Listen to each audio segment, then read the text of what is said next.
festivalcircuit.com and the director of the Oregon Documentary Film Festival. We just had a screening of the Oregon Documentary Film Festival Summer 2022 at the Clinton Street Theater on August the 21st.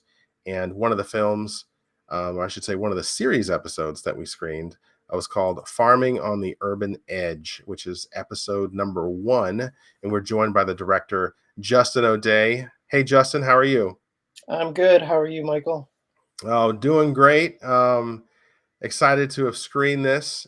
Good reaction from the crowd from what I heard. I was not able to make it due to some family issues back home, but heard the screening went very, very well, and people really appreciated your work. And congrats on a nomination for Best Series Episode. Yeah, thank you too. Absolutely. We're excited about it. Good stuff. Well, this is very well done, and I really, for those that didn't get a chance to attend, can you please, in your own words, give us a synopsis of your series?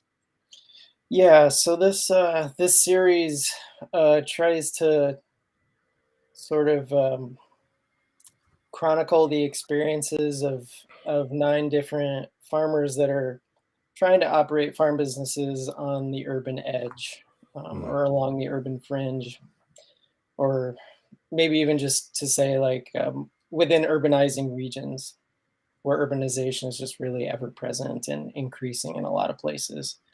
And we did it in the Portland metro area and the Seattle metro area is where we filmed it. And so it includes footage of these farms on the urban edge, and it includes interviews with 9 different farmers. What was your motivation to take on this specific project, this is specific series? Was it something personal, any attachment? Like, where did this come from? Yeah, I guess to a degree there was. So I work for WSU Extension. I work with farmers. That's my job, with research and education. And we had this project focused on farmers in these urbanizing regions and how they can adapt and how they might be able to evolve and so on and so forth. And we originally were going to do a live conference, and of course, due to the pandemic, we had to scrap that idea and reformulate. And we went to an online format like you would expect, but everybody knows there's something you miss from having an in-person conference. You get those informal conversations, which are super informative, especially for the farmers that might come to the conference. So the first idea really with this was to sort of help compensate for that lack of person-to-person interaction. Mm-hmm. So I had this idea of sort of having these intimate conversations with farmers as if they were going to talk about things that they might have talked about otherwise. Because a lot of times farmers they don't get a chance to talk to each other except for events like these, like that get put on in the winter. Yeah, and I guess just from like a personal perspective, done photography as a hobby for a long time, so I've dabbled in video and always wanted to bring it into extension work because we usually just don't have the capacity to do it, and we had at least a shoestring budget with this grant to do that with. And I grew up in a region that had been experiencing urbanization for a really long time, so it was close to home in that respect. I just felt like these farmers' stories weren't getting out there, and they just have a really unique experience. They just have different experiences than farmers that you might picture in more rural areas that are farming on a larger scale. It seemed like you gathered quite a bit of footage to create this. Yeah. I know this is only one episode in the series, but what did you learn in this production? A lot. First, you can never have too much B-roll. Even though I collected a lot of footage, you still run into points where you really wish you had B-roll to cover up like an awkward splice or a jump cut.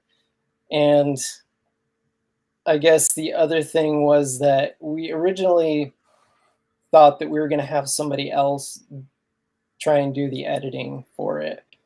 And it turned out that they just didn't feel like they had a sense of the story enough to pull that together Mm. in the way that it was intended to, and just had all kinds of issues with like the file sizes and trying to share files and like go back and forth with an editor. And I ended up editing the pretty much the whole thing Oh, wow. with a little bit of feedback and guidance from the person we originally had hired to do the filming for the videos and then the editing. Hmm. Yeah.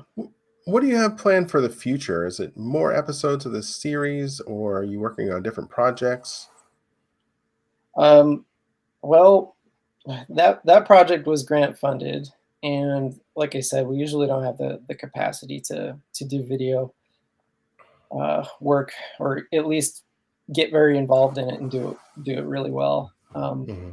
So I think if we're going to do this, we'd be applying for another grant to expand this kind of work into other regions, probably, because a really big part of this was to help bring all these perspectives together and sort of help people think outside the box and think outside of where they where a certain region might be like stuck in a certain paradigm, and there might be another way to farm. There might be another way to farm approach it. There might be other political solutions, so on and so forth. So really, it's meant to open that up, and I think it would really help to tell stories from other regions and have sort of that cross pollination effect.